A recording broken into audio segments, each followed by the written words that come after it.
17वें global film festival ने मारवा studio में धूम मचाया। दूसरे दिन के आखिरी सत्र में म्यूजिकल परफॉर्मेंस ने कार्यक्रम में चार चांद लगा दिए। इसमें कला और संस्कृति से जुड़े देश विदेश से प्रसिद्ध लोगों ने अपनी उपस्थिति से कार्यक्रम का मान बढ़ाया।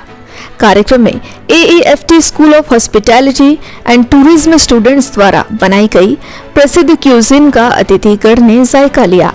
इस दौरान यहाँ doctor Sandeep Marwah, president ICMAI and chancellor AEFT university of media and arts, Sardar Rustam Beg, ambassador of Uzbekistan आदि मौजूद रहे। आपको बता दें कि डॉक्टर संदीप मारवा ने एम्बेसडर को हिंदी सिनेमा गौरव से सम्मानित किया, साथ ही फेस्टिवल मोमेंटो भी दिया। कार्यक्रम के दूसरे हॉल में मोहम्मद रफी के 100 वर्ष पूरे होने पर उनकी याद में उनके संगीत को समर्पित एक खास म्यूजिक कार्यक्रम का आयोजन किया गया। द्वीप प्रज्वलन से कार्यक्रम की शुरुआत हुई। डॉक्टर संदीप मारवा ने कहा, संगीत दुनिया की वो कला है जो कि व्यक्ति से प्रत्यक्ष और अप्रत्यक्ष रूप से जुड़ा हुआ है। व्यक्ति भले ही कितना भी व्यस्त क्यों न हो, लेकिन जब भी संगीत के मधुर सुर उसके कानों तक पहुंचते हैं तो उसका ध्यान संगीत की तरफ आकर्षित होता है। कार्यक्रम में मोहम्मद रफी की याद में उनके प्रसिद्ध गानों पर स्टूडेंट्स द्वारा प्रस्तुति दी गई। इसी के साथ दूसरे दिन का सफलतापूर्वक समापन हुआ। मुझे खुशी है कि आज 17वें ग्लोबल फिल्म फेस्टिवल के दूसरे दिन के इस आखिरी पड़ाव में कल की तरह जहां हमने राज कपूर जी को श्रद्धांजलि दी थी, आज हम लोग मोहम्मद रफी जी को श्रद्धांजलि दे रहे हैं और हॉल चकाचक भरा हुआ है।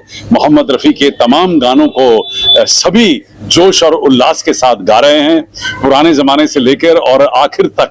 जब तक मोहम्मद रफी जी ने गाने गाए उसकी एक कड़ी यहाँ पर गानों की पूरी तैयार की गई है, जिसे सब लोग आनंद उठा रहे हैं। मोहम्मद रफी जी हिंदुस्तान के एक बहुत बड़े कलाकार हुए और फिल्मों में से शुरू हुए, लेकिन उन्होंने पूरी दुनिया में एक नया मकाम हासिल किया।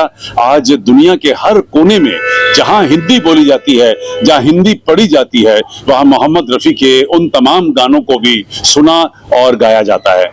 मुझे बड़ी खुशी है कि हम लोग इन दो कार्यक्रमों के जरिए पहले राज कपूर साहब को और फिर मोहम्मद रफी साहब को तहे दिल से यहाँ पर श्रद्धांजलि दे सके, उन्हें याद कर सके और हजारों लोगों के बीच में एक नया मकाम हासिल किया है हमने। उन्हें ये बार बार दोहरा के बता के कि ये दो ऐसे शख्स रहे जिन्होंने हिंदुस्तान की फिल्म इंडस्ट्री को एक परम सीमा तक पहुंचाने की कोशिश की।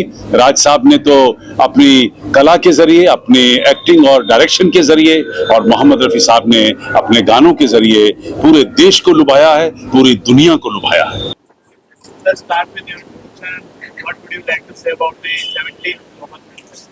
First of all, I would like to congratulate the organizers and the participants of this 17th edition of the Global Film Festival in Noida with this wonderful success. In 3 days, you will present more than almost 3 dozen of movies from almost 25 countries, which is a huge achievement, and it will serve as a bridge between India cinematography and international cinematography. What would you say about the Marwa Studio? The Marwa Studio, it feels like home. We always love to come back, and with his honorable chairman of the Marwa Studios, Sandeep Marwa, we're always in close contact. He helps us a lot in moving around India in terms of the cinematography. So we are lucky to have him here. Any message you want to give for the youth who want to benefit this? Well, the message would be just to profit from the existing capacity of these universities, of these colleges, schools, and study, teach, build up your capacity, and reach new heights. Sky's the